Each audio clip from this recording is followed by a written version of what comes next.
How's it going, folks? It's Lobo and welcome back to the channel. In today's video, we have yet another clip from the Batman. Jesus Christ, there's a lot of clips in the past couple of days, and they've just released a lot in general, but of course, being the addict that I am, like Bruce Wayne, mine is watching his clips from the Batman, so that's what we're going to do. I'm very excited about this.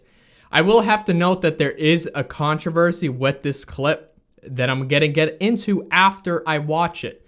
I know somewhat that it has to do with the pre-funeral scene where it's Bruce talking to Carmine, Falcone, and Oz, and then the controversy I'll get into after I watch this, because I'm going to keep an eye out for what the thing is. I'll reveal it at the end, trust me, so we're just going to watch this. I have not seen it, but I know that there's something controversial, so let's go.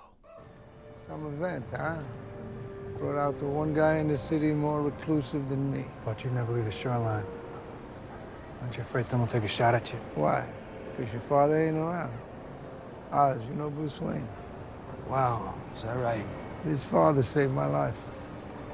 I got shot in the chest. Long Halloween. Right here. I couldn't go to no hospital, so we showed up on his doorstep. Operated right on the dining room table. Kid here, he saw the whole thing. Up on the stairs looking down. Oh my God, bro. I remember your face. This is so accurate! You don't think that meant something he did then? It means you took the Hippocratic Oath. Hippocratic Oath. That's good. Oh, what? That's it? Oh, that's so funny. Oh, man, dude, that was perfect. I love how Matt Reeves was literally like, let's take a section of the Long Halloween and perfectly translate it into live action. That was awesome. I love how that worked, how they just squeezed it in there in such a perfect placing, even though it's not a necessity, but it does wonders for the world building in this story. And I love how it really fleshes out character development because it's building characters and it's also leading them in a direction, because here you have to know that this is relatively early on in the film. This is the mayor's funeral. This is the first killing of the Riddler. So this is like setting up the premise of the entire movie. So this has to happen very early. And this, of course, is also at a time when Bruce has no idea about his father, let alone his father's involvement with crime and corruption and actually being sort of buddy-buddy with Falcone. There's a picture of them together. And I love how it's initially it starts off with like teasing one another, where Falcone is like, wow, this is quite some event if Bruce Wayne is showing himself being the recluse that he is, because, you know, we know how Bruce is in this story and stuff, and it appears that Falcone is also a recluse, but I would have to imagine that because he's a big target, even though he has so much power and stuff that makes him a target, but he just sticks close, as Bruce says, you stick to the shoreline. And I love that. But right now, Falcone's on top. I love that sort of mob mentality where it's really like, well, not like mob as in the mob, like the actual mob, like mafia, organized crime, where they're sort of untouchable. And he feels so protected that he's like, yeah, I'll go out. I'll visit the mayor's the funeral. No one can touch me. I just love that like subtlety play of power. But just more so how the conversation evolves to where he was saying, you know, the Long Halloween and stuff, where I showed up, your father saved me, you were watching me as a kid. And I love how he's like, you know, is there anything from that? And then Bruce is like, you know, Hippocratic Oath. And he's like, it's sort of funny because then Bruce is like, yeah, my dad has integrity. He would save you. He's like that. And then he's just kind of like laughing at that idea. And he's like, Hippocratic Oath, that's good. I love that Falcone said that because it's him being very one-sided to the point where he knows the truth about Thomas Wayne. And either Bruce has no idea in this part, or he just refuses to believe it. And I would think it's the former. He just has like no idea, because how could he know? Like that wouldn't even be a thought on him, that one of his beloved parents was just so corrupt and so influencing in the downfall of Gotham. So I just love that exchange there. And also when you look at Penguin there, you see Oz. I love the way how, I wouldn't say it was so direct, but we know in this that he's going to be a lieutenant to Falcone before he really rises to power. So seeing him somewhat having to be mentioned before he can speak. Like, I feel like Oz just has the personality to make everyone see him, make everyone have the attention of him, because he's just such like a big character in a way, like personality-wise, ethic-wise. He loves the attention and he loves the feeling of power. So to see him somewhat retracted in that scene to where he waited for Falcone to talk to him and say, you know, Bruce Wayne, and then he initiated conversation. It's like a very subtle, but I love that detailing, and I can't wait to see Oz really take form, rise to power. But just starting off here again with the controversy that I mentioned all the way before we began watching, it has to do, if you look behind Falcone, a lot of people are saying that's Selena Kyle's stunt double, that's Zoe Kravitz's stunt double, and I'm just going to put up a picture for reference so you understand where this is all coming from. And yes, being honest, her outfit is very similar. I don't know if that's a fashionable look in Gotham, even though Selena likes to go incognito and wear one of her disguises.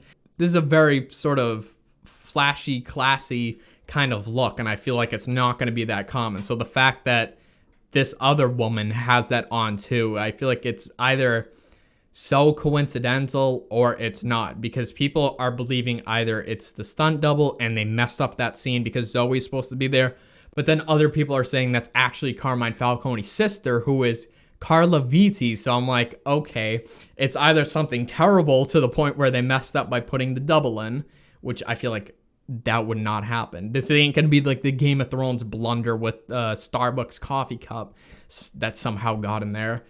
And if it is his sister, that would be fantastic for world building, because it's just really fleshing out the characters and making them feel genuine in a way, and really paying respect to the comics by like going in on the accuracy.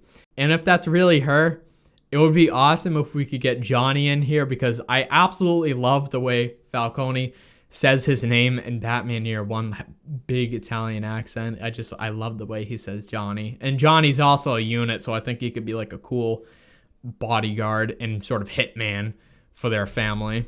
So if they wanted to integrate him, I doubt it, but it was just like it's like a nice world building. And that's what I'm loving so much. In this scene, there's so much going on, even though it's just like a subtle exchange of dialogue. It's like building the past in a way and fleshing out the characters, because it feels real, like he's mentioning his father in the past, like a aspect of a comic, but it does wonders for the characters because it's putting them into perspective that they're somewhat real. Like they have their own backstories, they have their origins, they have things that have influenced them and molded them into the people they are today. So to really like world build this shit is awesome, and I love to see it, and I hope we have a lot more instances of something like this to where it's really recounting either the past, or it's just like being respectful to the comics in a way that's like accurate. Like, yes, this is true. This is it's so their character. Yes, I believe it.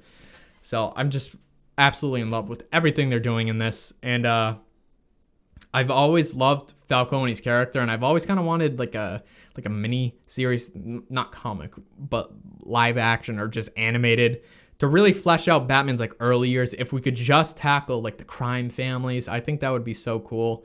Like him and Harvey working together to take down Gotham's organized crime before like a real big bad steps in. It's somewhat like this in the Batman. I mean, the Riddler Year 2 Batman, presumably for the first 2 years, he's only dealt with like thugs and just like petty crimes. But now he's dealing with like a real nemesis, someone who's really going to test his skills and his patience. And also, too, I love how Falcone is coming to pay respect to the mayor. Like, you have to think, why is he doing that? And it's because I believe that just like how he was with Thomas, him and Mayor Don Mitchell Jr. were in cahoots together, because Thomas Wayne was running for the mayor in the past and he was buddy-buddy with Falcone. There's pictures of them together.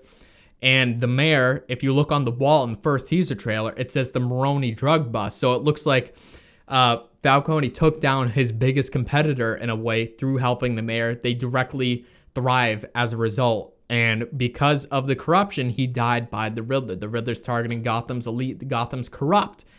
And it would make perfect sense for the mayor to be in bed with Carmine Falcone, and therefore the Riddler killed him. Like that, it just all makes perfect sense. And it perfectly follows the breadcrumb trail with him initially starting that trope with Thomas all the way in the past. That's why he said, is that right? When he's talking about the Hippocratic Oath, not that, hey, we had a relationship together. We were friends.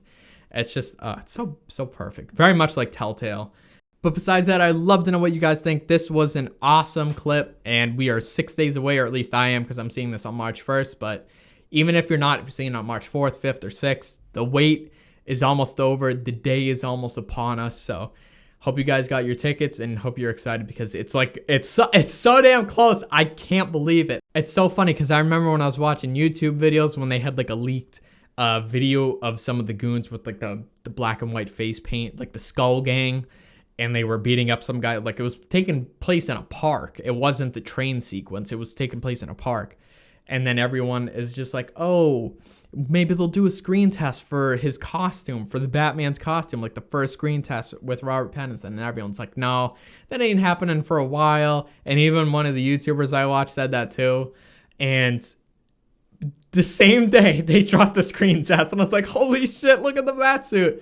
And now here we are. The movie's going to be out in like less than a week.